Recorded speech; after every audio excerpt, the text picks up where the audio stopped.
Major foreign airlines are pulling out of U.S. routes, canceling over 320,000 passenger seats and leaving terminals across the country nearly empty. Citing rising operational costs, visa delays, and unstable demand, carriers from Europe, Asia, and the Middle East are scaling back fast. The disruption could cripple business travel and tourism. Watch the full video to uncover why airlines are fleeing, which cities are hit hardest, and how this could reshape U.S. Breaking aviation. news. A quiet crisis is unfolding at U.S. airports, and it's not weather, not strikes, and not technical failures. It's something far more alarming.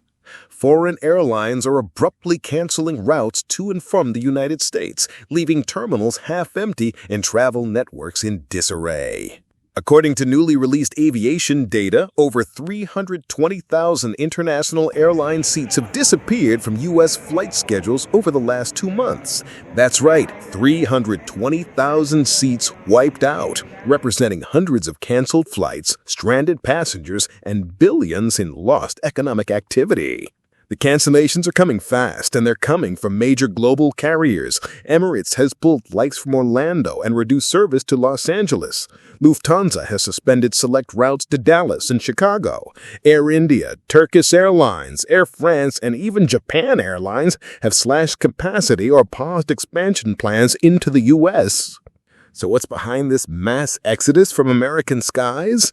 Experts point to a combination of rising geopolitical tensions, high operating costs, visa processing delays, and volatile demand, especially from Asia and the Middle East.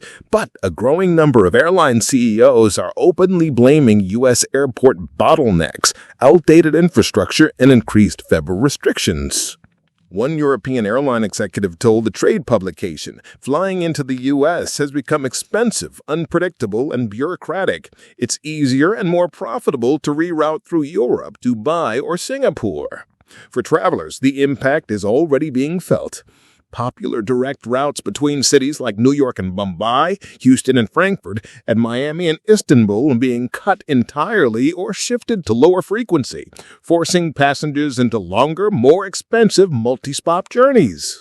And from major airports like JFK, LAX, O'Hare, and Miami International, the loss of these high-volume international flights translates into millions in lost revenue from landing fees, terminal leases, retail, and tourism.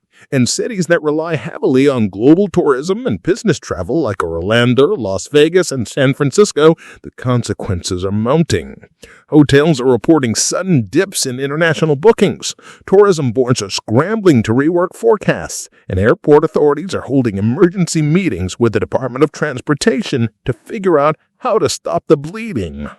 Now, let's talk numbers. According to the U.S. Travel Association, international travelers spend 4x more than domestic travelers during visits to the United States.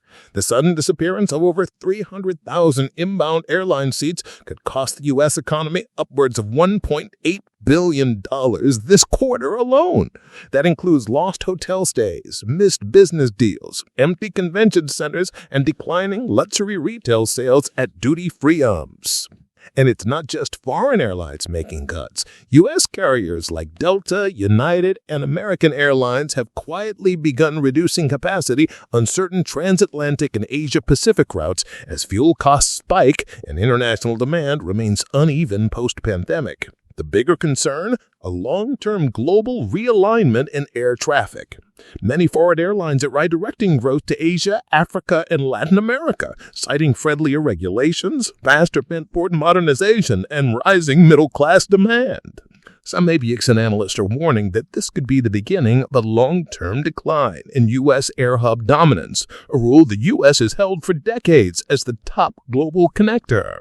Former airline execs say if America doesn't upgrade infrastructure and streamline international travel, it risks becoming a layover, not a destination. Meanwhile, lawmakers are starting to take notice. Senators from affected states are pressing the FAA and DOT to respond with new incentives, upgrades, and regulatory relief, including visa acceleration programs and airspace modernization. But can the bleeding be stopped? Some industry voices say yes, but only if action is taken quickly. That means reinvesting in airport technology and customs systems, improving passenger experience and transit times, offering route incentives to fund carriers returning to the U.S. markets. Until then, the trend continues. U.S. airports, once buzzing with global travelers, now echo with empty gates and canceled announcements. The terminals are quiet, the lounges are half full, and for some cities, the international lifeline at fuel of their economy is slipping away. 320,000 seats gone, billions in revenue at risk, and America's place in global aviation on the line. Let us know what you think. Is this a short-term correction or the start of a major shift in the skies? Thanks for watching Global Mind News. If you found this report helpful, make sure to like, share, and subscribe. We bring you the facts, insights, and updates that matter, straight from the source. See you in the next report.